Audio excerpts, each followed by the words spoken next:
And with just a quick little squeeze. Now there is something about that smile, you just think this guy knows exactly what he's doing. He's ready to practically destroy a very beautiful sports car.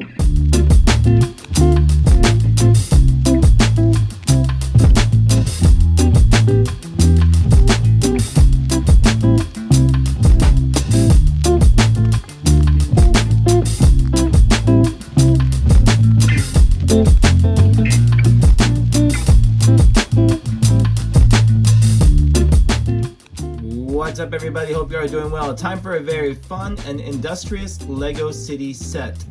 This is the 60472 Scrapyard, released in January 2025. And some of you may know my model railroading interests and that I like trains, and I'm based in Miami, which has a very huge industrial scrap scene. So once this set was announced, immediately I thought I absolutely have to have this. I can finally replicate a coveted scene that had not been seen very often in LEGO City's previous sets. This is a one-of-a-kind set, probably a first-of-a-kind for the LEGO City themes, but other toys have covered this. Hot Wheels has had a card crusher, and there is a movie out there that has used this type of scenery. We will ditch the traditional brick wall and just show the 4 minifigs in action. There are 2 female and 2 male minifigs. There's a female minifig over there with a nice chainsaw, just ready to cut up vehicles. A second female worker removing the tires from the car with the appropriate tool. Never had this tool before, it's a relatively new mold. And 2 male mechanics. One's with a bottle, I'm not sure if that's a bottle of water, probably is, as it can get quite hot at the mechanic shop. And then the other I have here operating the machine very viciously, murdering beautiful vehicles. This set is absolutely centered around playability, but also storytelling. Younger builders will definitely have hours and hours of fun playing with the vehicles, tearing them apart, reconfiguring them, I'll get to that in a bit, and just going through all the possibilities. You have the crane here, which is operated by a click hinge, lifting the car out of its spot here. Let's kind of hoist the car down. It's a bit rigid, but you can see that it's settled here. You lift the car here, many degrees of freedom on the operating arm here. Turn it around, hoist it over the shop. Let's lift the car, and you get to extend the arm. And with just a quick little squeeze, a beautiful sports car has met its demise. Start to begin the crushing process. I did a little cheating here off camera, and watch what comes out. Just like in 007's Goldfinger, the entire car has been completely crushed. To me, this set reminds me of 2 things. From my young days, the Hot Wheels Car Crusher playset, which came out like in the late 1990s. I remember having it. I don't remember playing very responsibly with it, just completely going to town and messing around with it back then. Didn't take it as seriously as I would take a model like this. And a much more, well, new old reference, a very classic James Bond film by the name of Goldfinger, the Oddjob mission, where they basically destroy a very beautiful Cadillac at a scrapyard, which became Miami Iron and Metal. Now, for those of you that follow my train side, Miami Iron and Metal is a very prevalent customer on CSX Downtown Spur, which has been a modeling focus of mine and several other hobbyists. So to be able to finally capture that in Lego to some extent just invites a whole lot of excitement. So the build process starts with the 2 vehicles. First, the sunset colored vehicle here with flame yellowish orange and the new reddish orange accents, and this Pontiac look-alike over here. Both of these are very nice cars. They definitely have that Speed Champions influence. They clock in at 6 studs wide, which is much wider than I would really like, but still I really like that it allows for such a high level of detail, and these do not look overly juniorized except when considering the single piece base. But at the same time, having a rigid base like that isn't the worst thing in the world. Both of these cars come with brick-built spoilers with tiles and cheese slopes, or regular slopes in the case of the Pontiac lookalike, and they exploit Lego's new modular system, whereas the front and rear bumpers of the vehicles as well as the headlights are removable and interchangeable. So they follow a new standard. As you can see, I can switch the front end of the white car with the front end of the black car. And then you end up with something that looks pretty cool. So we are essentially pimping out our rides. Now this one has all the lights in the world up front, and this one has the more sleek, stealthy, mellow front here. But let's switch these back. I like realism a little bit more. This is all about the play and not about the display, but we'll talk about both factors through this video. The cars all come with various parts. You have the steering wheel up here, not a lot of back detail here, but it's actually the Pontiac lookalike that has more details. You have the engine block back here, which in effect, once you pop the windscreen off and the rear windshield, you can remove the engine, which is one of the play options that the instruction booklet talks about.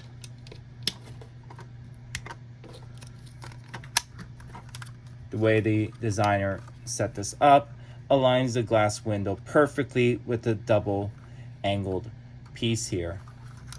I love these pop-out headlights. These have been executed perfectly. Once you're done with the first part of the build, which is the two vehicles before they get wrecked, you start to build a ramp over here to the left. And they make an excellent use of the triangular pieces to match the amber and black striping that is often seen in roadsides, indicating like a hazardous condition. And it is here where we are introduced to a brand new Lego element, the 1x2x1 arch brick. They shave off the lower plate, which allows new possibilities when placing this element.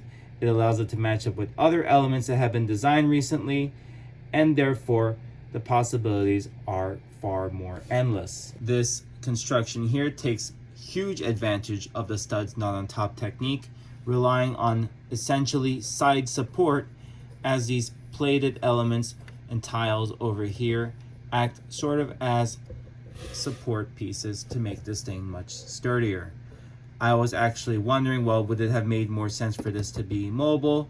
But I do believe there are some rigid steel racks in some of these junkyards and mechanic shops. Also in this sub-model, there is a small chain link fence and essentially the holder where the spare tires will be set up. At first I was wondering what this pole was used for, but then the box explained this very clearly, as you can see kind of in the back of the shot over there. Then the next sub-model is the actual mechanic shop. You can see like a small office with an old school computer. Let me flip this around so we can have a closer look inside. It's actually pretty neat how they have what looks like a 1990s style computer with a very green looking screen that is so on brand with a mechanic shop.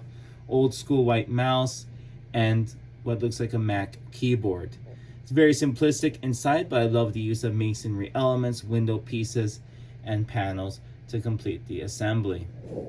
Not to mention, check this out, the entire building and structure is laced with Technic elements. You get a lot of Technic bricks, which are generally expensive and not easy to come by.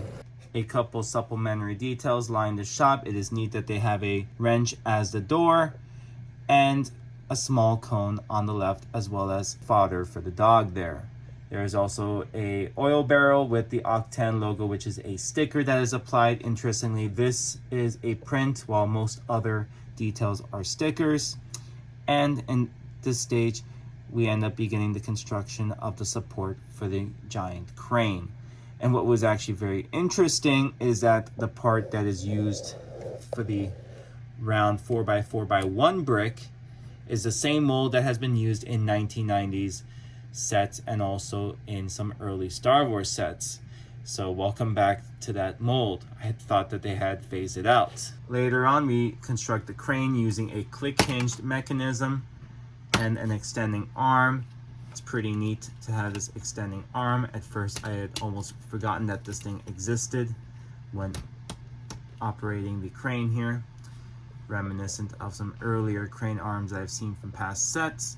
And then we have the claws that grab onto the vehicle, which are only 2 pieces. So this is a bit of juniorization, but honestly, I don't really mind it in the scope of this set. Maybe I'm being a little biased here, I don't know. And lastly, to complete this building, there are some excellent details that are actually in line with a full level sets. This technique is exactly seen in some modular buildings, including the recently reviewed 2-door corner. This is attached in an interesting way using stud and tube techniques. And as usual, the nice angled plate roof here with some tiles and some additional texture. It is also my first time, or maybe one of the few times, encountering an olive green leaf here. What is mentioned so matter-of-factly in the set is the adorable dog that comes and appears around bag 5. You can see there's some dog food and water back there for this puppy, and this is a nice character and nice touch that reflects a lot of what you see in these mechanic shops. And the last 3 submodels give you the final and business portion of the build, the actual wrecker itself.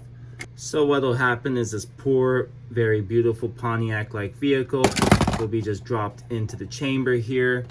The doors will close with the very fitting teeth. And then for playability, all you have to do is just insert the finished remnants, close it, pull back on the tab here. There's a tab back here that operates the slider here. It slides the entire ramp through. And then you have to kind of launch it. You have to apply a little bit of force so the thing actually exits. And it's neat how you have the individual stud door pieces here, which match the vibe that you would see in a similar apparatus.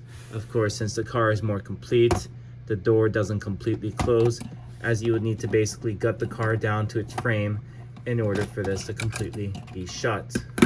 Or maybe I just dropped it at a bad angle, because check this out, it goes in, fits very snugly, and the doors close just fine. What's also very interesting about the wrecker itself is that it has a very rare property among Lego City builds. It is completely enclosed on all 4 sides, as well as the roof and the bottom. You don't see this in a Lego City set. You'll see it in a modular building, you'll see it in a Marvel building like the Daily Bugle, but you will not see it in a Lego City set. So this is pretty cool. My only downside for this is that it is a little bit hard to operate the doors.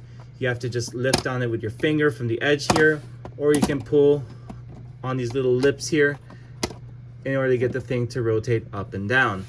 If there was some sort of a gear mechanism back here, or some kind of like a sliding door mechanism that we can use to like pull up and pull down, that's actually pretty easy. That would be a simple and quick fix that will allow you to operate this a little bit less awkwardly. And Lego throws us an obligatory piece of dog poop. And one very nice detail that comes with this last portion of the build is all of these hardware tools that come in a pearl silver color. Now, if you know classic Lego City, Town Junior, etc., aka the stuff that I grew up on, not only did these come in a dull dark gray color, but they all came in a sprue, and they were not nearly as sophisticated as they look now. So Lego has tremendously given these parts an upgrade. And yeah, like I said, they don't come in a sprue anymore. They just come ready to go in a small bag. And as you can see, they are laid out just nicely. And here is the operating mechanism for the actual wrecker. Probably you can say that this also operates the crane. As you can see, the beacons here use the bionicle eyes. There are a total of 6. This just gives construction, demolition derby, you name it. But what was interesting is that word on the street is there is a new mold for this, which is supposed to actually be easier to handle. It doesn't stay trapped in, even though this is fairly easy to remove. But it's interesting that it's in some other 2025 sets and not this one. Who knows why? Younger builders will absolutely enjoy the endless playability. There's too many combinations to name in a single video as to how you can go about the set. You can put the Pontiac here, you can put the Pontiac there. You can put the white car here, you can put the white car there. You can put this green car from the police chase up here. And since it is pretty much part of like a standard, that's one of the things I got by building these sets, that all of these cars seem to be following some sort of a new standard. This can be handled by the wrecker as well. Check this out. The light green car, very Winwoody, very Miami, fits just the same and can be dropped the same way onto the wrecker. But unfortunately, this set doesn't come with the scraps for this car. Or you can go about doing this just as well.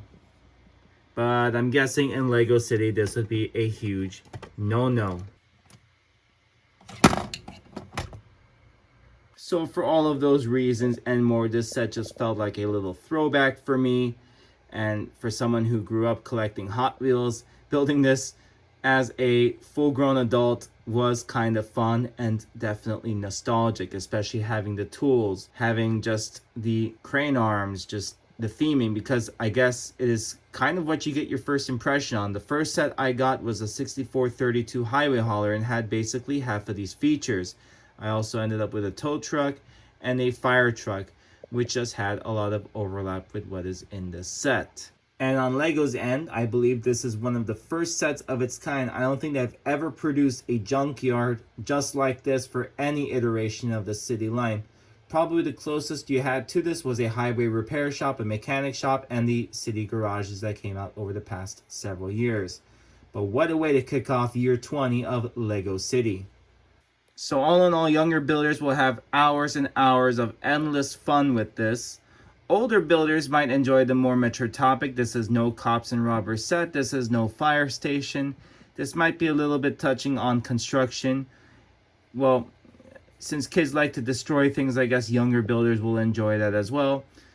But the older, more mature builders will just enjoy the nitty-gritty of this, and just this becomes an essential for any Lego City at that. I hope you have enjoyed this review. I hope you found it useful, and I hope this has moved the needle and encouraged you to buy this set. I highly recommend it no matter how old you are. And while you're at it, feel free to share your thoughts, any other points you want to add to this I did not really cover, or any other opinions you may have about the set or the features within. While you're at it, leave a like, and if you haven't, make sure you are subscribed to my Brick Mimar channel, as I will share plenty more Lego stuff in the coming weeks, coming months, and coming years. Thanks again for watching from HQ, where we are just on a demolition derby. This is Dr. Tolga, out.